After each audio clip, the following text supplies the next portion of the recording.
தமிழகத்தின் இன்றைய முக்கிய செய்திகள்.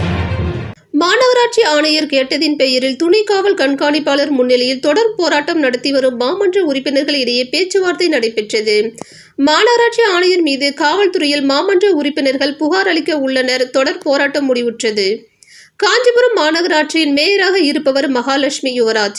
இவர் மீது திமுக, அதிமுக, பாமக, பாஜக உள்ளிட்ட 33 மாமன்ற உறுப்பினர்கள் நம்பிக்கையில்லா தீர்மானம் கொண்டு வந்து வருகின்ற 29ஆம் தேதி காலை 10 மணி அளவில் நடைபெற உள்ளது. காஞ்சிபுரம் மாநகராட்சியின் மேயராக இருப்பவர் மகாலட்சுமி யுவராஜ். இவர் மீது திமுக, அதிமுக, பாமக, பாஜக உள்ளிட்ட 33 மாமன்ற உறுப்பினர்கள் நம்பிக்கையில்லா தீர்மானம் கொண்டு வந்து வருகின்ற 29ஆம் தேதி காலை 10 மணி அளவில் நடைபெற உள்ளது. இந்நிலையில் நேற்று இது குறித்து ஆலோசிக்க மாநகராட்சி ஆணையரை மாமன்ற உறுப்பினர்கள் சந்தித்த போது ஒவ்வொரு மாமன்ற கூட்டத்திற்கும் உறுப்பினர்கள் வரும்பொழுது மினிட் புக்கில் வருகை பதிவு செய்யப்படும்.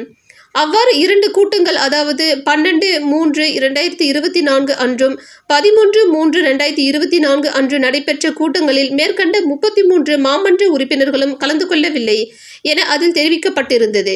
இது குறித்து ஆணையரிடம் கேட்டதற்கு பதில் அளிக்காததால் நேற்றிலிருந்து இன்று மதியம் வரை தொடர் போராட்டம் மற்றும் இரவு பாய் போட்டு படுத்துறங்கு போராட்டம் மாமன்ற உறுப்பினர்கள் ஆணையரை மாற்றக் கோரி செய்து வந்தனர். இந்நிலையில் இன்று காலை மாநகராட்சி ஆணையர் வருகை புரிந்து இன்று மதியம் புறப்பட உள்ள நிலையில் வெளியே மாமன்ற உறுப்பினர்கள் கூடியிருந்ததால் அச்சமுற்று காவல்துறை கண்காணிப்பாளரை அழைத்தார்.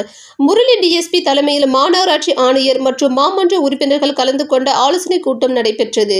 இதில் அந்த மேற்கண்ட 2 கூட்டங்களில் ஒரு கூட்டம் ரத்து எனவும் ஒரு கூட்டத்துக்கு பங்கேற்கவில்லை எனவும் மாநகராட்சி ஆணையர் விளக்கம் அளித்தார். மேலும் ஏற்கனவே கடந்த 12ஆம் மாதமும் 2ஆம் மாதமும் மாமன்ற உறுப்பினர்கள் சிலரிடம் மாநகராட்சி ஆணையர் வருகை பதிவேட்டில் வேறு காரணங்களை கூறி கையெழுத்து வாங்கியுள்ளார்.